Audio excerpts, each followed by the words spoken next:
नमो बुद्धाय दोस्तों।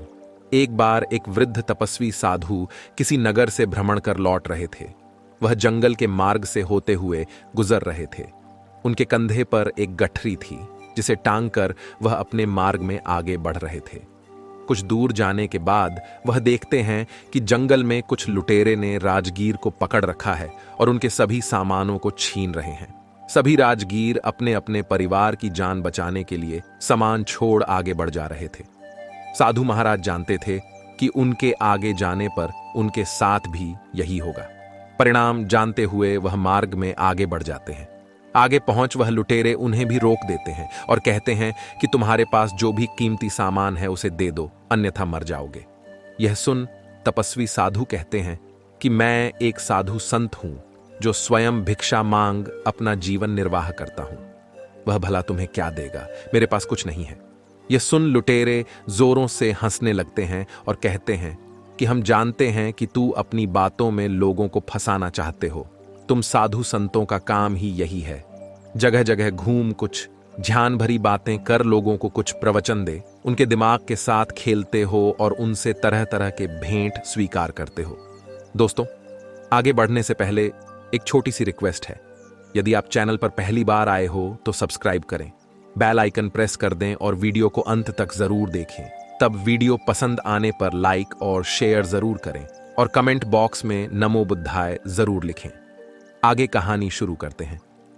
हमने देखा कि कैसे बड़े बड़े राजा महाराजा तुम्हें सोने चांदी भेंट करते हैं और तुम कह रहे हो कि तुम्हारे पास कुछ नहीं है। तुमने हमें इतना मूर्ख समझ जो किसी के पास नहीं होगा, वह तुम्हारी इस गठरी में होगा। अभी भी तुम किसी यात्रा से ही लौटे हो, जरूर कुछ तो मिला होगा। यह सुन तपस्वी साधु कहते हैं कि यह तो तुम्हारी स्वयं की सोच है, जिसे स्वयं तुम्हारे अलावा कोई नहीं बदल सकता। यदि मेरे पास कुछ होता तो तुमको जरूर देता, लेकिन मेरे पास कुछ नहीं है। यह सुन लुटेरे उनके हाथों से उनकी गठरी छीन लेते हैं और कहते हैं कि जरा अभी देखते हैं कि तुम कितना सत्य कह रहे हो।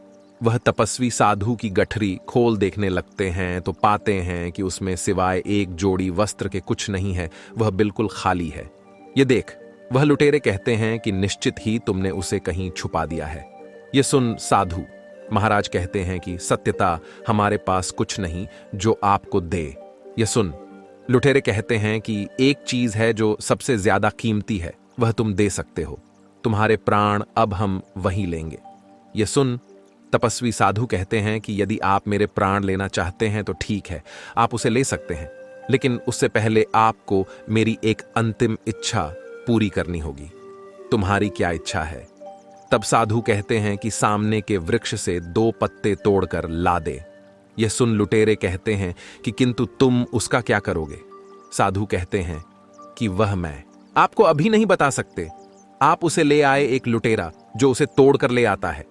साधु महाराज को दे कहता है कि यह ले। तब वह कहते हैं कि नहीं, आप मुझे यह मत दीजिए, बल्कि स्वयं के पास ही रखें।